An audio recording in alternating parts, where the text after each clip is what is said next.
I want to bring your attention to a major glyphosate-related science scandal being pushed by the dishonest, corporate-controlled, scientifically illiterate media. And if you care about the cleanliness of your foods, and if you care about glyphosate contamination and exposure, as you should, since it has been confirmed to cause cancer, then you need to listen to this podcast. This is Mike Adams here, the Health Ranger, editor of naturalnews.com. I'm also the founder and lab science director of CWC Labs, where we are testing glyphosate on a triple quad mass spec instrument. And so we're very, very familiar with the molecule. I can tell you, for example, in M-H negative mode, the mass is 168.0, essentially.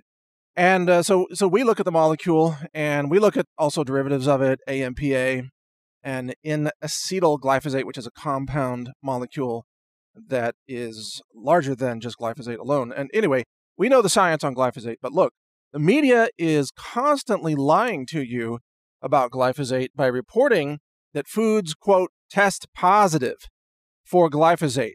They say, oh, well, these breakfast cereals tested positive for glyphosate.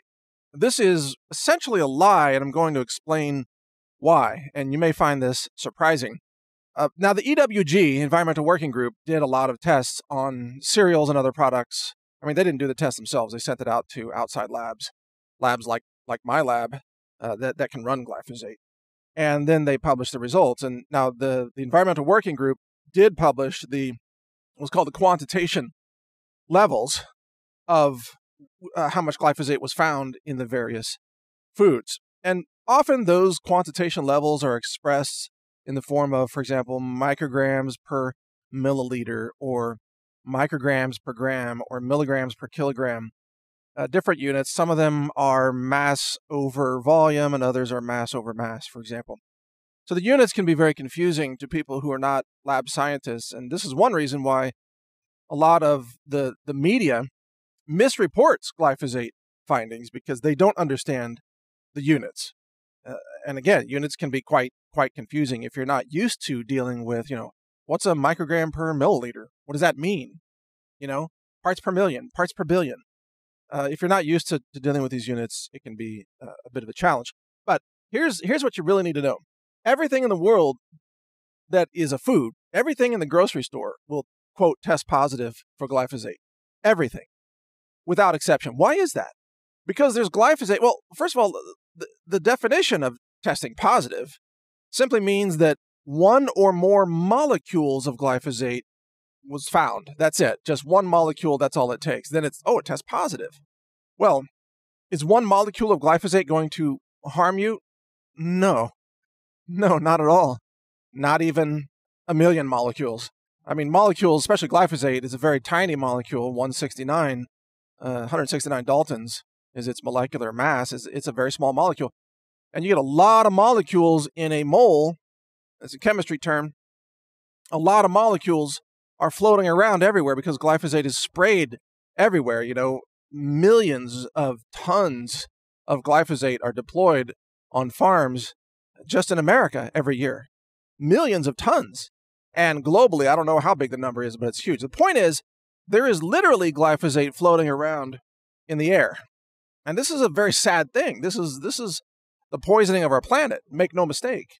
But because there's so much glyphosate in the air, if you walk into a grocery store and you just walk around and walk out and you don't even touch anything, you will have glyphosate on your clothing. You'll have glyphosate in your hair. You will have inhaled glyphosate. Make no mistake. If you are just around conventionally grown food, you are going to have glyphosate in and around and on your body. If you just touch those foods, you're going to have glyphosate. And so in a grocery store, because there's so much intermixing of all of these chemicals, for example, apples and grapes and strawberries, they smell like laundry detergent because there's laundry detergent chemicals in the grocery store, and those chemicals inundate the entire store. And I've done podcasts about this where I purchase organic breakfast cereals and I can taste laundry detergent in the cereal and I can smell it on the cereal box. And it's a very common thing. This is why I don't shop at regular grocery stores anymore, because everything's toxic. I only shop at natural, holistic, organic stores, or I actually, try to acquire food from other sources that I'm not going to go into, just to avoid all of the contamination, because there's glyphosate in everything in the grocery store or on everything. It's part of the ecosystem of conventional agriculture, which is highly, highly toxic, and it contaminates and pollutes everything. So you can't buy anything. Well, let me say it this way. Everything you buy at the grocery store, if you send it to a lab, if they have a sensitive enough instrument, they will detect glyphosate, meaning that food, quote, tests positive. You could take organic strawberries and send them to a lab, and they're going to test positive for glyphosate if the lab has a sensitive enough instrument. Now, instruments have what's called a limit of detection, or LOD. The LOD is a description of how low the concentration can go and still be detected by the instrument in the lab. Now, the LOD for glyphosate for most, let's say, triple quad mass spec instruments is something below 1 part per billion, or maybe around 1 part per billion, depending on the instrument. If the instrument's really dirty, has a lot of background noise, then you might only be able to go down to, let's say, 25 parts per billion. That might be your limit of detection. If your instrument is very, very clean, you have low background noise, and you have high vacuum, you have a very clean collision cell inside the mass spec system, then you might be able to get 1 part per billion or below 1 part per billion. But this is called the limit of detection. There's another factor called limit of quantitation, or LOQ. LOQ is really a more important number, and it's always higher than LOD. LOQ might be 5 parts per billion or higher, depending on the instrument, and what that describes is the lowest level that you can quantitate. In other words, how low can you go and still get a chromatography peak where you can calculate the area of the peak and get a number of the concentration of that analyte or chemical compound that's in the original food sample. That number is the number that matters. And again, for some labs, that number might be as low as 5 parts per billion for glyphosate. For other labs, it might be 25, 50, even 100 parts per billion, which means that those instruments cannot accurately quantitate glyphosate concentrations below that LOQ limit. That's why LOQ matters. And one of the things that all of us do as scientists is when we go through a process called validation. And validating a specific chemical method or an analysis method on a specific instrument involves running various experiments to determine the limit of detection and the limit of quantitation. And so every good lab will have that number already nailed down. They'll know, we can detect glyphosate down to maybe 1 part per billion, but we can only quantitate it down to 5 parts per billion, let's say. That would be fairly typical. But here's the thing. Next year, there might be a new instrument that's more sensitive, because all these instrument manufacturers are always working on new technology. They've got new triple quads. They've got better vacuum turbine pumps. And the stronger vacuum you can pull, the more accurate you can get. These instruments are getting better all the time. And, we work with multiple instrument manufacturers, and we see their technology, and it's incredible.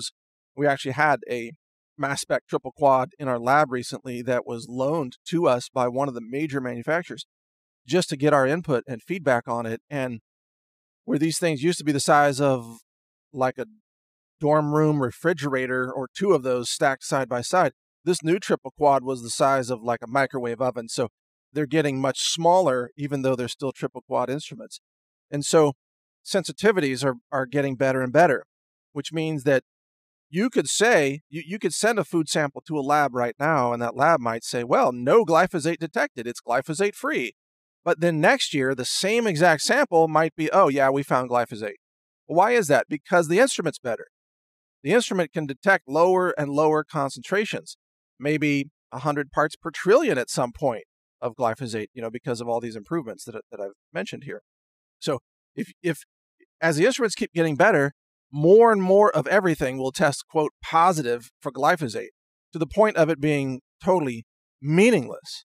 Because again, if you get an instrument, let's say the perfect theoretical mass spec instrument that has 0 background noise, that has a perfect vacuum, that has absolute perfection, where you could detect 1 molecule of glyphosate, then you could find that 1 molecule at least in everything, including your hair, including your socks, I mean, it's in your urine, it's in your blood, it's in your body, it's in your tissues, it's in everything. And frankly, you could go to any country in the world. You could go to Papua New Guinea and you could find glyphosate in everybody's hair. Why? Because glyphosate's in the air everywhere. It's circulating around the globe in the air. No joke. There are molecules of glyphosate everywhere. It's falling out of the sky. That's not hyperbole. That's a scientific fact. Because again, it's sprayed everywhere. So it becomes aerosolized and then it gets spread by winds and so on. And it's everywhere. And it's used all around the world. So I know that's a long, geeky explanation, but what I'm trying to explain is that this idea of something, quote, testing positive for glyphosate is total nonsense. It's an unscientific concept. And any media, any journalist, so-called journalists, they're all fake these days anyway, they don't know anything about science. And they write these articles, oh, these breakfast cereals tested positive for glyphosate. Unfortunately, that doesn't tell you anything because everything tests positive for glyphosate if you have a sensitive enough instrument.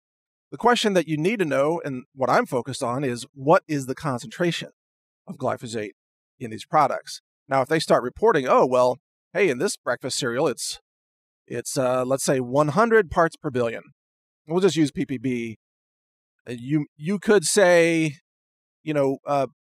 micrograms per mil or nanograms per mil, or you could say micrograms per kilogram, or whatever. I mean, people will report different units depending on the lab, but we'll just simplify it and call it ppb for this discussion, even though it's not exactly the same, but we'll call it ppb. Let's say, okay, is that breakfast cereal? That's 100 parts per billion. So that's 0.1 parts per million. All right, well, let's say you have a big, big bowl of breakfast cereal. You might eat, let's say, 100 grams of that breakfast cereal. So let's say if it's 100 parts per billion of glyphosate and you just ate 100 grams. So how much glyphosate did you actually take in? Well, you multiply and we'll try to get the answer here in micrograms. So you multiply the parts per million concentration of glyphosate in the cereal, which is 0.1, times the number of grams, which is 100. That's the number of grams you consume. So 0.1 times 100 is 10. And that's the total micrograms that you consume. So you just ate 10 micrograms of glyphosate. Well, then your next question should be, is that bad? Is that safe? Is that okay? What's the story here? And that's the right question. You're smart to ask that question. This is the question that any informed food consumer should be asking. Is that okay? What happens if you eat 10 micrograms of glyphosate? Well, according to California's proposed new standard, California is trying to say that they call it, I think it's an NSRL, no safety risk limit, I think is what they call it, NSRL. And California has the most restrictive, anti-heavy metals and anti-pesticide regulations in the country. And California is proposing that the daily intake limit of glyphosate, which would pose no safety risk to an adult human being, would be 1,100 micrograms. So okay, 1,100 micrograms, or you could say 1.1 milligrams if you want, but 1,100 micrograms. So you just ate this big honking bowl of cereal that's got some glyphosate in it, and you got how many micrograms? You ate 10. So California says you can eat 1,100 in a day. You just ate 10. So is the 10 that you ate in that cereal, is that a major health risk to you? The answer is actually no, because California is doing the research and getting very, very restrictive, and they've come to the conclusion that 1,100 per day is probably a reasonable cutoff point. If you eat more than that, then yeah, you might get cancer. If you eat less than that, it's probably no big deal. Essentially, that's what they're saying. So you just ate 10 micrograms. Okay. Not a big deal. You're not going to get cancer from eating 10 micrograms of glyphosate. But the question becomes, well, what about all the other things you're eating? Now you're eating wheat, and all the grains have crazy levels of glyphosate these days. So the oats, the barley, all the wheat products. So you might eat a slice of bread, and that slice of bread alone might contain 50 micrograms total of glyphosate. And so the question becomes, well, wait a minute. So you eat a sandwich, 2 slices of bread, that's 100 micrograms now. You add that to the bowl of cereal you ate, now you're at 110 micrograms. And so it starts adding up, you see. And oats also are sprayed with this stuff. Like all the grains are sprayed with glyphosate these days. The question becomes, well, what's the accumulative impact, and especially if you're doing this every day. There's where the concern comes in. But we have to have a rational discussion about this, which is why I'm recording this podcast. If you're eating, let's say you're eating only 10 micrograms of glyphosate per day, is that a long-term health problem? I don't think so. I very much doubt it. But if you're eating 5,000 micrograms of glyphosate per day, is that a health problem? Absolutely. Yes. Now, the EU, by the way, is proposing new standards. Unlike California, which they describe their standards as the total intake per day, the EU standards are described as the concentration in the food.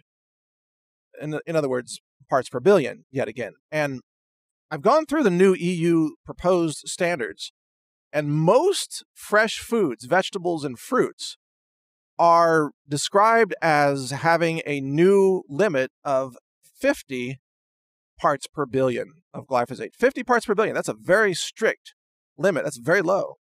But then for some reason, the EU standards, when it comes to grains like wheat and oats and barley, they allow, you won't believe this, they allow, what's the best way to describe this? 15,000 parts per billion. Yeah. So for oranges and citrus fruits and zucchini and so on, it's 50 parts per billion is the limit. But for wheat and other grains, it's 15,000 parts per billion. And I've seen some grains listed as 30,000 parts per billion as the EU limit. So for some reason, and I don't even know why, I'm doing the research, I'm trying to understand this.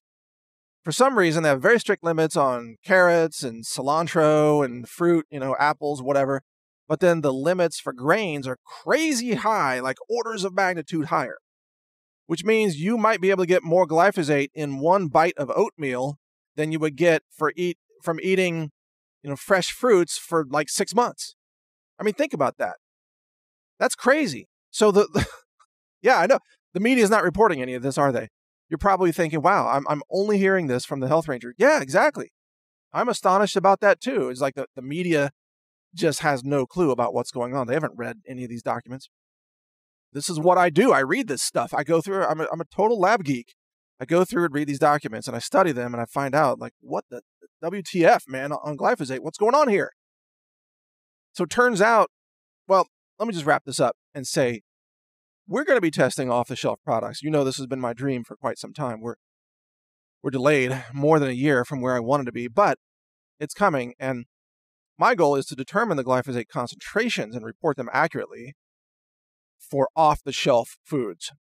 Because I don't know about you, but I want to be able to choose foods that have very low glyphosate. We're not going to be able to get to zero. That's not practical. It doesn't exist in our world. But if you could eat a food that only gives you 10 micrograms of glyphosate versus another food that gives you 10,000 in the same meal, which one would you choose? You see, that's the kind of information that I'm working to give you. Because, again, I mean, oats and wheat and barley, it could have freaking 30,000 parts per billion glyphosate. Whereas some fruit you're eating might be only 30 parts per billion. So it's 1,000 times different. 1,000 times different concentrations, and it's all allowed under EU rules. So think about that. Anyway, read my website, glyphosate.news. I'm the editor of naturalnews.com. Of course, Mike Adams here. Listen to my podcasts at brighteon.com, the new video site, and we've got a channel there called Natural News, where you will hear many of my podcasts and videos. Just go to brighteon.com/channel/natural news. Thanks for listening.